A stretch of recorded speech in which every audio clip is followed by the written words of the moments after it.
The Four-Leaved Clover. "Linda," called Mother, "it's time to go to your dancing lesson. Hurry up."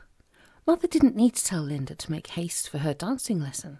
It was the lesson Linda liked best of all, and she didn't mind a bit giving up a Saturday morning for it. She was always ready at least 10 minutes before the bus went. She came running downstairs, dressed in a little white fluffy frock with her coat over it. She had her shoes in her bag. "Here's the money for the bus," said Mother, and gave it to her. "Got your shoes and a clean hanky?" "Yes, of course," said Linda. "I'll go now, Mother. Hooray, it's dancing lessons day."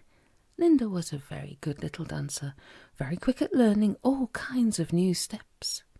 "You're as light as a fairy," the dancing mistress said to her that morning.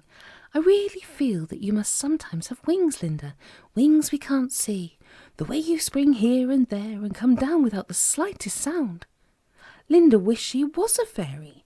How marvellous to have wings and fly! But she'd never even seen a fairy, though she had hidden behind trees for hours and watched. "Mother," she said one day, "is there any way that people can have wishes that come true nowadays?" "Well," said Mother, "there aren't any fairies about here to give you a wish, and there are no wishing wands for sale, and certainly no wishing caps. You'll just have to find a four-leaved clover." "A four-leaved clover," said Linda. "But a clover is three-leaved, not four." "I know," said Mother, "but sometimes, just sometimes, you can find one with 4 leaves on the stem instead of 3, and that's supposed to have a little magic in it." "Really?" said Linda, excited. "What kind of magic?" "Well, a 4-leaved clover is always lucky," said Mother, "and some of them are supposed to be magic enough to grant one wish, but only one. I've never found one. They're very rare." "I shall go and look in the clover patches on the lawn till I do find one," said Linda. "And I know what I shall wish if I do. I shall wish I was a fairy with wings and could fly." "Oh dear," said Mother, "don't wish that. I'd rather have you as you are, a dear little girl." "I suppose I couldn't be both," said Linda. "What a pity. But if I do find a 4-leaved clover, I shall simply have to wish I could be a fairy with wings and fly, Mother. You don't know how badly I want to." Now, will you believe it? The 3rd time that Linda went to hunt for a 4-leaved clover on the lawn, she found one. At first she couldn't believe it, but there it was. She picked it very carefully indeed and looked at it. "You've got 4 leaves, not 3, she said, and her voice shook with excitement. "You're magic. I'm going to wish my wish. Are you listening, Clover?" The clover shook in the breeze. Linda held it up and wished. "I wish I could be a fairy with wings and fly in the air." She waited.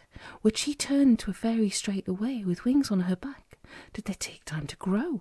She wondered if she would feel them growing. How soon would she be able to fly? Nothing happened. She put her hand around to her back to see if any wings were sprouting there. If they were, she would have to go indoors and ask Mother to cut holes in her frock so they could grow out. But nothing was growing there. She couldn't even feel any little bumps that would tell her that wings were coming. It was really very disappointing. "I must have found a 4-leaf clover that isn't magic enough to grant me a wish," she thought. "Oh dear, and I was so pleased to think I might really have my wish at last." "Mother," said Linda when she went indoors, "I found a 4-leaf clover. Look, but it isn't magic. It's very disappointing." "Never mind, dear," said Mother. "Put it in between the pages of your favourite book. It will always be lucky, even if it doesn't grant a wish." It was Saturday afternoon, and Linda had already had her dancing lesson that morning. It was 3 o'clock now. What should she do until tea time? "Mother, I'll take Scamper for a walk," she said. "He's longing to go." So she set off with Scamper. She walked down the lane and came to the main road. She thought she would go into the town and look at the toy shops. As she passed the town hall, she stopped to look at a big poster there. "Grand show tonight," said the poster. "Pantomime for the children." "Oh dear, I wish I'd known. Then perhaps Mother would have taken me," thought Linda. "Now I expect all the tickets will be gone." She went to ask. Yes, every single one had been sold. What a pity. As she stood looking at the pictures in the porch of the town hall, 2 or 3 people came out from the hall itself. "Well, the rehearsal went all right," said one of them. "But what are we going to do about that child who's been taken ill? Can we possibly replace her?" "I shouldn't think so," said another man. "We must have someone who can dance. Pity the show won't be quite so good with one dancer less." Someone else came out and joined them. It was Miss Clarissa, who taught Linda dancing. She caught sight of the little girl and smiled. Then she suddenly stopped as if a thought had struck her. She went quickly up to the three men. "I've got an idea. Do you see that child over there? Well, I teach her dancing, and she's as light as a fairy.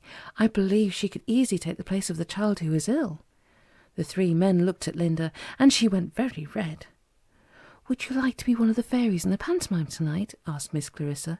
"You know all the steps of the dance, and if any are different, you can easily follow the others in front of you." But what would my mother say?" said Linda, amazed. "Go and ask her," said one of the men. "Go along and ask her now. Take her, Miss Clarissa. If you think she's good enough, we'll have her. The dress will fit all right." "Come along, Linda," said Miss Clarissa, and hurried her off. She talked to her as she went along. "There's a most beautiful dress to wear, and you have a wand and a pair of wings. You'll be just like a fairy." Linda could hardly speak. "Will I fly?" she said at last. "Well, we shall put you on a wire with the other fairies," said Miss Clarissa, "and swing you to and fro across the stage and up and down, and you must flap your lovely wings, of course." "Oh!" said Linda, and her eyes shone. "My wish is coming true," she thought. It is. I wish to be a fairy and have wings and fly, and it's all going to happen. Mother said she still wanted me to be her own little girl, even if I was a fairy, and I shall be a fairy and fly just for tonight." Well, Mother was just as excited as Linda, of course. She nodded her head to all that Miss Clarissa said. "I know it will please Linda," she said. "She will feel like a real fairy flying through the air like that. Why, Linda, your four-leaf clover was magic after all." That night, Linda went to the pantomime, but she didn't sit in the seats in front to watch. She was behind with all the other players. There were about 20 small girls who were to dance, but only 4 of them were to fly, and one of those 4 was Linda. The fairy frock fitted her beautifully, and she trembled with joy when they put on her beautiful big silvery wings. "Move your shoulders to and fro, and the wings will flap," said Miss Clarissa. Linda moved her shoulders, and sure enough the wings flapped as if they grew out of her back. "Here is your wand," said Miss Clarissa. Linda took it. "Is there any magic in it?" she asked. "No," said Miss Clarissa. "Not as much as in your four-leaf clover, anyway. I never heard of a little girl before who wished to be a fairy with wings and fly, and whose wish came true in such a wonderful way.